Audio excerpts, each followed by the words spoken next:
Hi, I'm Holly McLean with a view from the summit. And today we are talking with Reid Riker. Riker, you got it. Okay. And you're a CPA here in town. And why don't you tell me a little bit about yourself and how you started in the accounting profession? Sure. Thanks, Holly, for having me. Good to be here. And originally Canadian, although you can't tell the A's in the boots. It's pretty hard to pick those up. From Western Canada, moved to Southern California and got my undergrad there, and then moved up to Reno in 2005 and got my grad at UNR and was at an accounting firm for about 17 years and decided to go out on my own. I enjoy meeting with clients and being a walking, talking calculator. What would you say that the majority of your practice is made up of? Who do you really enjoy working with? Yeah, I would say the majority is business owners and their respective individual tax returns. It's just allows me to work with and work through the numbers, and you can have the most active kind of tax planning. And it's with business owners you can do a lot of things, whereas if you have strictly W-2 and just mortgage interest, it's hard to do a lot of tax planning around that. So business owners are usually the most interested in saving money, and they also ask a variety of non-tax questions, employees, health insurance, retirement, things like that. And while I don't necessarily advise on all of those, I do guide them in a good area. And CPAs are typically a business owner's most trusted advisor, so I really appreciate that connection.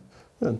Yeah, I've been working with business owners for close to 35 years, and I have not yet have one come in and say, is there a way we could pay more in taxes? I just really feel like supporting our government financially more each year. Right. And also, you probably write some of the biggest checks to the IRS, and you never even get a thank you card from them. It says, geez, right. Yeah. Hate it when that happens. So you mentioned working with business owners, and what do you think are some of the common mistakes that business owners make when thinking about exiting their business, whether they're selling it or transferring or giving it away, or just closing it down? Right. And so some of those kind of common pitfalls or other areas I see where they could make improvements is typically in a matter of timing. So a lot of business owners don't think of exit planning until, in my opinion, it's usually too late. When it's like usually they're like 1 or 2 years out and they're like, I'm too tired, I need to get out of this. And I recommend that people give themselves plenty of time. Father time can either be your best ally or your worst foe. And if you give yourself plenty of time, just like in everything else in life, if you have enough exit planning and strategy, then you'll usually get the most desired outcome. Yeah, it's like, when you, speaking of exit strategies, every time you get on a plane, they say, here are the exits, and in the unlikely event of a water landing, there's a life vest, and so it's, I tell business owners all the time, you really, exit planning is just good business planning. And even though you have an exit plan, you may not be planning on leaving for 5, 10, 15, 20 years or longer. But I think having that plan in place, because it's always very flexible, and it really also acts as a contingency plan, so that if God forbid the business owner were to die, become disabled, or something like that, you can still kind of help maximize that value, and keep the continuity going for not only your clients but your employees. So absolutely. And one of the other things that business owners should keep in mind is they've built their businesses up over the last 20, 30, sometimes even longer, and they should devote a proportionate amount of time to how they should exit rather than just dropping it. Yeah, because I'm sure you've experienced where things come up out of the blue, and now all of a sudden they need to exit right away or sooner than anticipated. So. And I have a couple coin phrases, though. One of them is, haste makes waste. So don't make waste. So, what are some of the issues that keep coming up with business owners that you've set a kind of a process or solution for? What are some of the main challenges? Yeah. And some of the common challenges, as mentioned earlier, have to do with a matter of timing and developing proper expectations for how one can exit their business. So some people think that their business is worth X because of Y, and they need to kind of relieve those assumptions by making more constant visits with either their CPA or their any one of their professional advisors.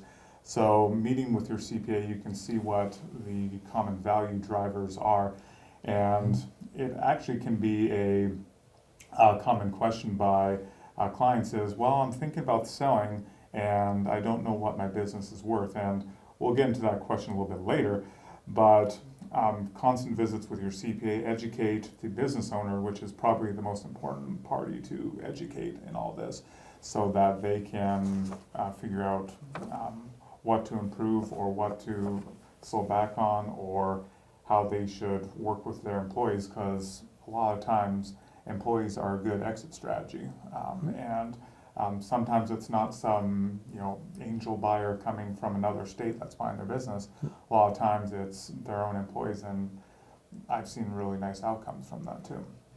Yeah, working with business owners, I'm also have a pretty significant background in banking and lending. How important are good financials? Oh. There you go. It's kind of like jumbo shrimp or military intelligence there, Right. So incredibly critical when it comes to having stable financials, and more importantly, having a solid tracking of the history of your company. Because if you're going to be selling your company to someone else, which is usually the case, you want to be able to tell a good story. And if you don't even know your own story financially, then how can you communicate it to someone else? And so when it comes to having solid financials, not just the material amount, but the actual accuracy of them, and having a CPA or a consistent enrolled agent as your tax preparer or someone else, that gives confidence to the buyer. And it's not just about the numbers and the ratios and how those relationships line up. It's about confidence, because if your buyer is an astute individual and they see that the balance sheet on your business tax return is out of balance for a couple of years, they'll be like, well, they might just back off entirely, or they'll just ask more questions and you might get a lower price altogether. Yeah, I really tell people these financial documents, your corporate returns, the 5,500 for your retirement plan, your personal tax return, and your financials, those should all kind of make sense together, and they kind of verify each other. And you are telling a financial story to that potential buyer, or to a bank that's perhaps you aren't selling, but you need a line of credit, or you want to buy some more equipment, whatever. They want to be able to see that financial story and have it make sense. And it's I notice a lot of times when we're talking with business owners before we start really working with them and getting their financials more accurate, and I say, oh, well, it's close enough. We're only off by a few grand or this or that or something. and I tell people, it's kind of like being pregnant. You're either pregnant or you aren't. Your financials are either accurate or they aren't. And even though they might be off by a penny, that means there's a mistake somewhere.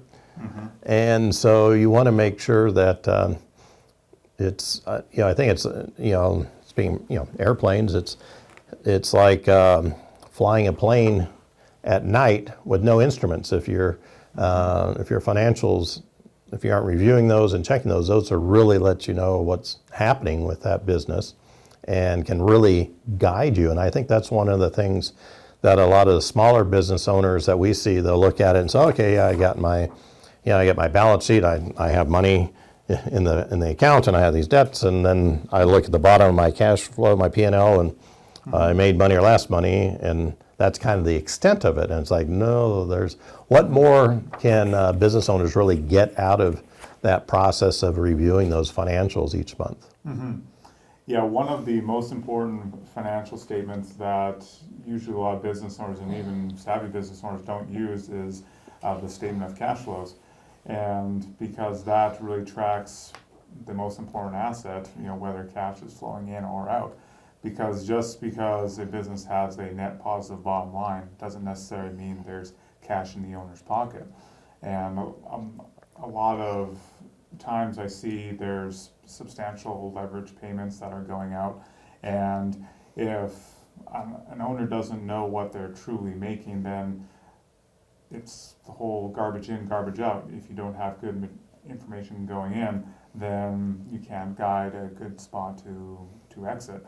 And so the statement of cash flows, it pretty much starts with your net income, and then it goes through your operations, your financing, your investing activities, and it just tells you, well, how much actual cash did you make, and also gives you a good idea of how much you actually are going to various sources. Studying that one, it's a rare statement, but most financial softwares can do that. And if their current CPA or advisor is not as familiar, I encourage them to look at it. We were just talking about the Olympics before we got started here, and you can say, the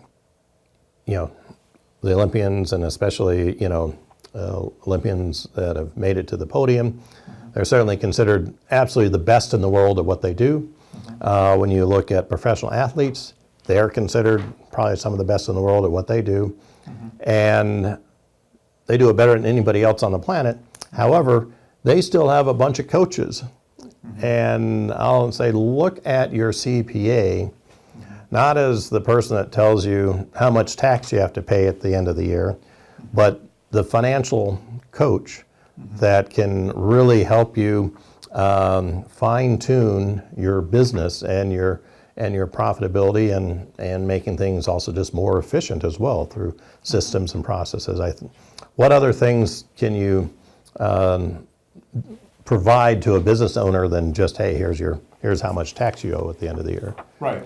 A lot of it is prospective financial and tax planning, especially when it comes to retirement, because a lot of business owners forego that, and they think, oh, well, when I get to the age of 50, then that's when I'll save for retirement. And, I think it's a quote by Einstein, there's no more powerful force than compounding interest. The eighth wonder of the world. Yeah. And it's just something that's so important to do early on. And so when you look at prospective financial planning and tax planning, you're not doing damage control, you're preparing if you're, to use an agricultural analogy, you're preparing your crops to be successful. Whereas if you're doing your tax planning in between January and April of the following year, you're missing out on so much. So a few $100 by spending with your CPA can really lead to thousands of dollars saving. And also it won't just save you in taxes, it will also save you in your retirement, and also if you employ your children, there's so many more avenues that you can take when it comes to preparing that. And the only time you really find out that is if you have, I would recommend at least 2 visits. If you're a business owner, I recommend at least 2 or more visits during the year that are non-tax related with your CPA. Yeah, we have, larger companies have CFOs, which their job is just to look at the financials and they're communicating with the president and CEO on a regular basis. So you can really look to your CPA as kind of like your de facto CFO, and reviewing that more than once a year. And usually most of the time when it's just once a year, it's just discussing on why you're paying so much tax, and not a lot of discussion on how to change that or make the business more profitable. Right. What role do you play in the exit planning process that's perhaps different from the financial advisor or the attorney? Yeah, so the CPA could provide a number of tools. Some CPAs are also CVAs, valuation analysts. I'm not, but I'm educated in those kind of tools. And a CPA can provide kind of a draft valuation just to give give the business owner a rough idea of what their business is worth. So they can maybe looking at a formal valuation, or be like, oh, well, if these are the factors that went into the value of my business, such as, is it more capital heavy? Is it more earnings heavy? Does it depend on what industry I'm in? They can adjust their operations going from year to year to improve those statistics, so that, say they have a lot of debt on the books, and if that's typically what the guiding price is for the business, they can work on paying that down, or they can work on some other ways of leverage.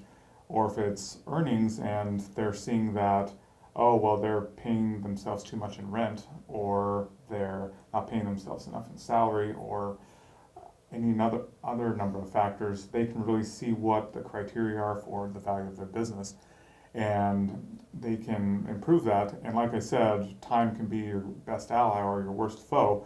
So meeting with your CPA ahead of time can give you an idea of what factors to change, so that you're not rushing to get the best value that you want. Okay. When should a business owner start thinking about exit planning? Yeah, most commonly what I see is business owners think of it, as I mentioned earlier, too late in the game. So I recommend at least 5 years out. And so if you're like, oh, I really want to retire at 60, get that started when you're 54, 55, and doing so will allow you to consider multiple options, such as, if you're planning to sell to an angel investor or something like that, if that's what you're hoping on, or if you have a lot of long-term employees, maybe they need time to build up the capital for a down payment, or they have a great stock ownership plan that they're building up money in, and when they have enough invested in that, then they're ready to buy and they're confident. There was a construction company that I worked with in the past that they had a number of employees that were going to be eventually buying the company. And the only reason why they had enough capital to do that in the first place was they set it up probably about 10 years prior.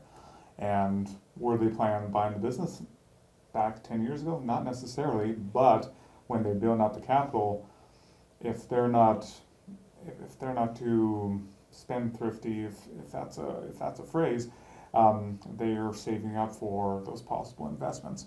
And so having the longer time of preparation will allow you also to build up your financials if they're not in such a great state. So if you're looking to sell in just like 1 or 2 years and your financials aren't that great, well, you're not going to probably get that great of an outcome. About 5 years, that gives you plenty of time, and when the buyer comes in, they can see the history of the improvement, and they'll be like, okay, well, this person knows what they're doing. Okay. One of the stats that I was always kind of quite surprised about was that over 70% of business owners significantly regret selling their business with less than a year after it's been sold. And that kind of falls into 3 categories or reasons why. One is that they were working 80, 90 hours a week, and now they've sold their business and they didn't get any thought to what they're going to do now. There's only so much golf or fishing you can do. And then the other two are, one is that they, didn't get as much money as they thought that they were going to get out of it.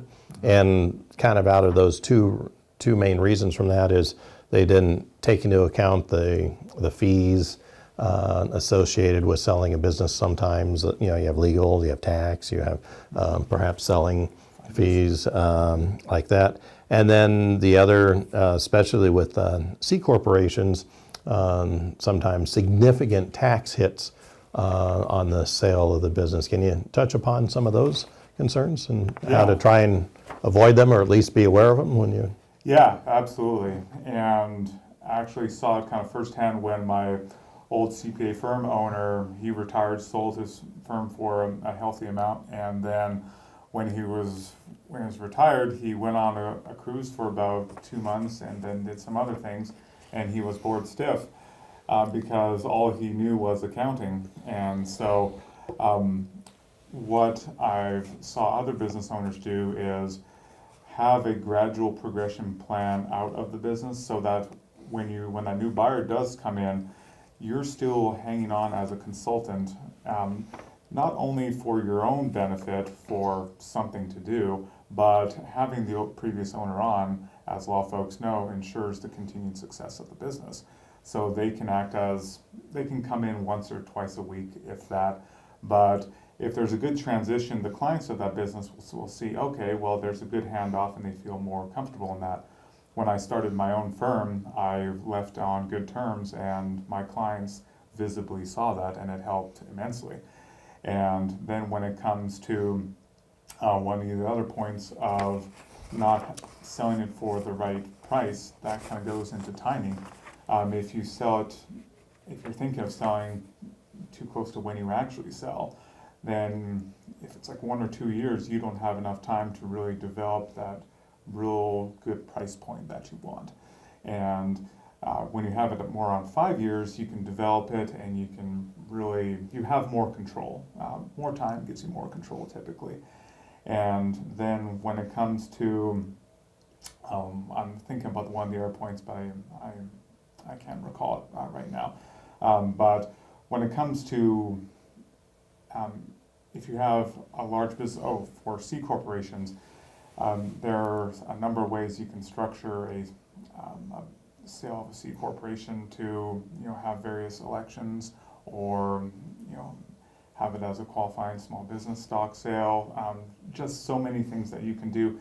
And as I mentioned earlier, haste makes waste. So if you rush into that, you're going to be paying for it a little bit later, and probably your employees that stuck around will probably pay for it a little bit too. Yeah. One of the things that I always tell our clients, and I imagine this is true with you also, is, and it's really a challenge trying to get them to do this, but once they do it, then they see the value of it, is I go, don't call us and tell us this is what you just did. There's nothing, it's like, sorry, but there's not a lot we can do that point in time. But call your advisors when it's, hey, we're thinking about this. And that obviously, then there's lots of different ways that you can. Absolutely. Yeah, I just had a call with a client this morning, and he did thankfully call ahead of time when he sold the property. And he's like, Reid, what are my options, and what's the rough amount of tax I would pay, and if I did XYZ, how much tax would I save? And then that was about 3 months ago, and then just this morning he's like, okay, we sold, and I decided to sell because I was going to come out the best this way. I didn't want to do a 1031 and XYZ. So again, haste makes waste, and it's a lot harder to tax plan and manipulate things in a positive business manner if the event has already passed. Yeah, you can save a lot of money by just a little bit of pre-planning, and so 1 hour with your CPA or any other advisor can save you tens of thousands, if not hundreds of thousands of dollars. Absolutely. So, Well, Reid, I want to thank you for coming in today, and we really appreciate your time. And I'm Holly McLean with A View from the Summit. And if you'd like more information on us, please give us a call or email us. Once again, thank you for watching.